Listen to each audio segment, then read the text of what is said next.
Hello friends, आपका स्वागत है मेरे चैनल पे।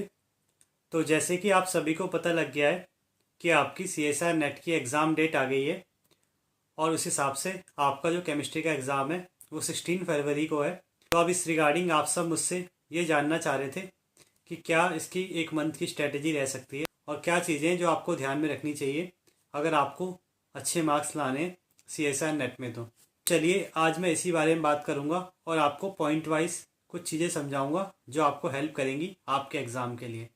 तो सबसे पहला क्वेश्चन जो आपको आ रहा है वो ये कि सर इम्पॉर्टेंट चैप्टर बता दीजिए या क्या इम्पॉर्टेंट है CSIR नेट के लिए, आपको अगर नेट निकालना है या JRF निकालना है।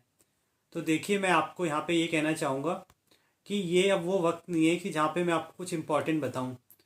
मतलब कहने का ये है कि जो भी आपने पूरे साल पढ़ा है आप उसे ही रिवाइज करें या जितना भी आपने किया है उसमें बिलीव करें।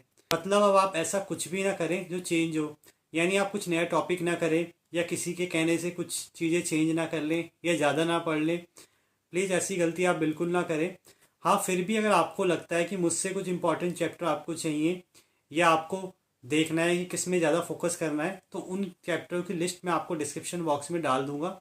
पर फिर भी मैं आपसे यही कहूँगा, जो भी आपने किया है वो अब सफिशियंट है, इसे ही मान के आप चलें और उसे ही अच्छे से रिवाइज करें। सेकंड है, आपको कन्फ्यूज़न हो रही है कि गेट भी आ रहा है और नेट भी आ रहा है तो किस में ज़्यादा फोकस करें और क्या चैप्टर्स हैं जो दोनों में कॉमन है या दोनों में हेल्प करेंगे ज़्यादा। तो देखिए, चैप्टर की लिस्ट तो मैं आपको डिस्क्रिप्शन बॉक्स में दे दूंगा, ये तो मैंने आपको बता दिया है। पर मैं आपको ये कहना चाहूँगा, आप नेट और गेट को भी दोनों को सेम मान के चलें। और अगर आप नेट के लिए ज़्यादा फोकस कर रहे हैं या नेट की आपको ज़्यादा फिक्र है, फिर तो आप गेट को ज़्यादा सीरियस लें।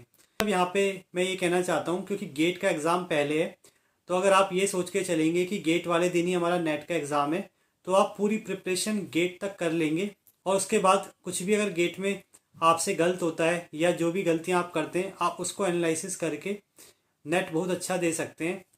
थर्ड पॉइंट है, अब आपको रिवाइज करना कैसे है।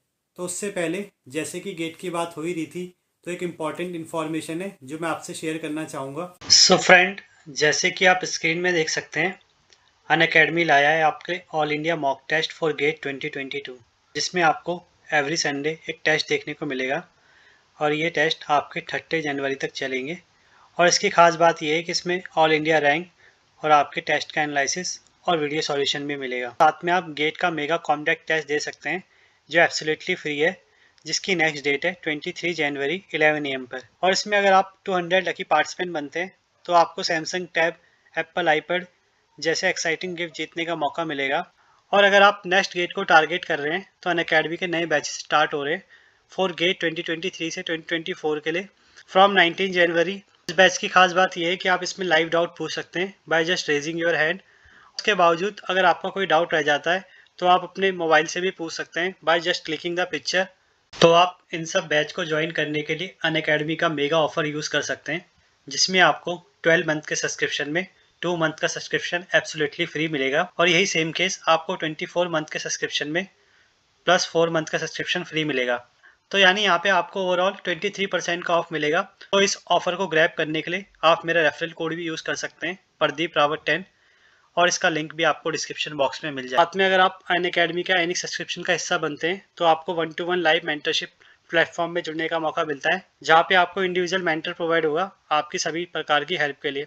और ये कुछ स्पेशल फीचर्स है क्लास के, जिसमें आपको नोटिफिकेशन मिलेगा क्लास का, लेक्चर नोट्स मिलेंगे और ये क्लास आप कभी भी और कहीं भी देख सकते हैं। लास्ट में मैं आपको यही सजेस्ट करना चाहूँगा, अगर आप गेट की प्रिपरेशन कर रहे हैं या करने की सोच रहे हैं तो ये बहुत अच्छा मौका है आप सभी के लिए, जिसमें आप अनअकैडमी के साथ अपनी प्रिपरेशन को कर सकते हैं। अब आते हैं थर्ड पॉइंट की तरफ।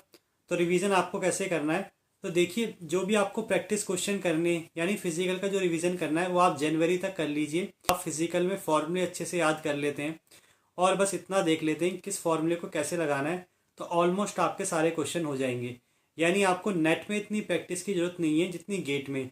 गेट में ऑल तो कैलकुलेटर होता है, पर फिर भी उसके जो न्यूमेरिकल होते हैं वो काफ़ी कॉम्प्लेक्स होते हैं, क्योंकि उनमें टाइम ज़्यादा मिलता है गेट में, नंबर ऑफ क्वेश्चन कम होने की वजह से। और दूसरा वर्चुअल कैलकुलेटर होता है तो कैलकुलेशन बहुत लंबी होती है।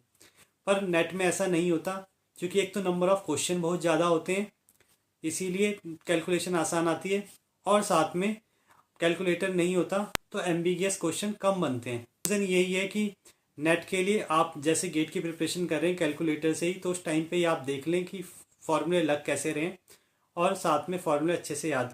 फोर्थ है टाइमिंग की आप बात करते हैं कितने टाइम पढ़ना चाहिए, तो फिर यहाँ पे वही बात है कि आपको पता है आपके लिए क्या बेस्ट है और आप कितना टाइम शुरू से पढ़ रहे हैं, तो आप उसे ही फॉलो करें।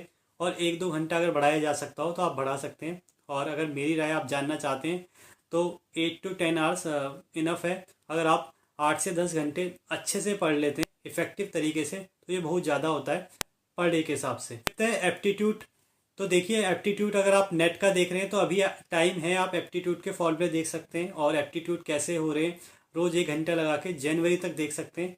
पर हाँ, अगर गेट को भी साथ में दे रहे हैं तो मैं ये कहूँगा कि एप्टीट्यूड अगर आपने पहले से किया हुआ है तो अच्छा, नहीं तो अब आप लीव कर दीजिए और ज़्यादा से ज़्यादा देखना है तो आप फॉर्मूले देख लीजिए या प्रीवियस ईयर एप्टीट्यूड देख लीजिए।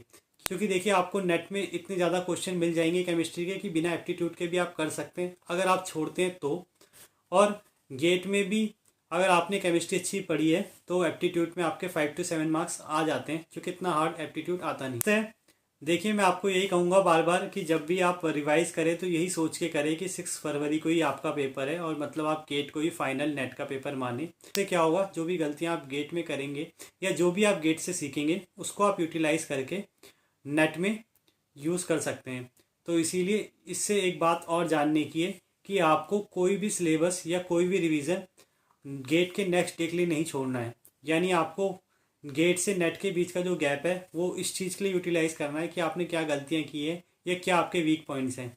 क्योंकि देखिए आप कितना भी परफेक्ट करके जाएंगे फिर भी कुछ ना कुछ है जो आपको लगेगा आपने गलत कर दिया है या कुछ आपसे अधूरा रह गया है। वो जो गैप है आपको उस टाइम पे फिल करना है जब नेट और गेट के बीच के डेज का डिफरेंस आएगा। 7th है, मैं आपसे ये कहूँगा कि आप प्रीवियस ईयर अगर प्रैक्टिस कर रहे हैं तो पार्ट सी में सबसे ज़्यादा ध्यान दें।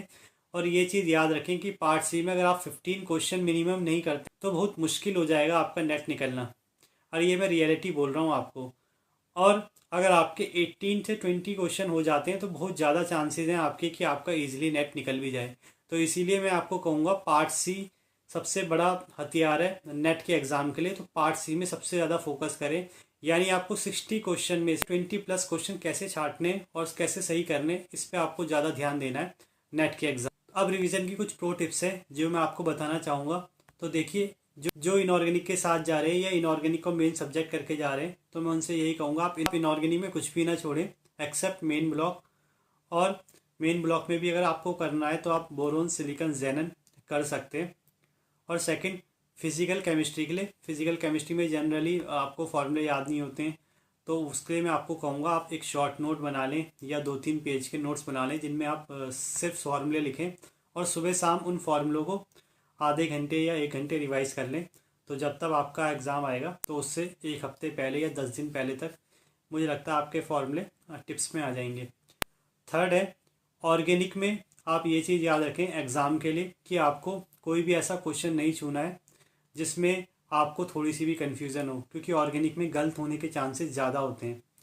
और साथ में ऑर्गेनिक में जीओसी, इंटरमीडिएट, हेट्रोसाइक्लिक और ये जो भी छोटे छोटे चैप्टर है इनमें ज़्यादा फोकस करें रिवीजन पे भी रेदर देन बड़े चैप्टर पे या हर रिएक्शन को याद करने पे या हर रिएक्शन के मैकेनिज्म तक जाने पे। देखिए एग्ज़ाम में भी बहुत ज़्यादा चांसेस होते हैं कि आप उन्हीं क्वेश्चन को अटैम्प्ट कर पाएंगे जो सिंगल स्टेप के होते हैं या जो इन छोटे चैप्टर्स से होते हैं, तो ये थोड़ा आप ध्यान रखिएगा। फोर्थ है, ये थोड़ा अलग पॉइंट है पर ये याद रखें कि रिवीजन जब भी आप कर रहे हैं या एग्ज़ाम की प्रिपरेशन कर रहे हैं लास्ट डेज में आपको किसी भी नेगेटिव लोगों से बात नहीं करनी है या कभी उन लोगों से बात नहीं करनी है जो आपको डिप्रेशन में डालते हैं या ज़्यादा एंजाइटी में डालते हैं।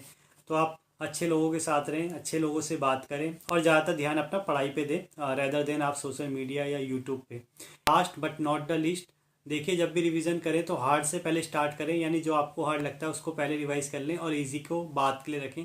क्योंकि होता क्या है, इजी को आप लास्ट में जल्दी भी कर सकते हैं और इजी का ये है कि आप एग्ज़ाम में कर ही लेंगे, पर हार्ड को अगर आपने रिवाइज़ नहीं किया या टाइम नहीं दिया तो बहुत मुश्किल हो जाएगा कि आप एग्ज़ाम में भी उसे कर पाएँ। तो इसीलिए आपको यही फार्मूला अपनाना है कि आप हार्ड को पहले करें रिवाइज़, फिर मीडियम को और फिर ईजी को। तो ये कुछ चीज़ें अगर आप ध्यान में रखते हैं तो मुझे लगता है आपका एग्ज़ाम बहुत अच्छा जाएगा। और बाकी जो इंपॉर्टेंट चैप्टर है मैं उनको डिस्क्रिप्शन बॉक्स में लिख दूंगा। उसके बाद भी अगर आपकी कोई क्वेरी है तो आप मुझे मेल कर सकते हैं या नीचे कमेंट कर सकते हैं और आगे भी ऐसी इन्फॉर्मेटिव वीडियो देखने के लिए वीडियो को लाइक करें, शेयर करें और चैनल को सब्सक्राइब करें। Thank you.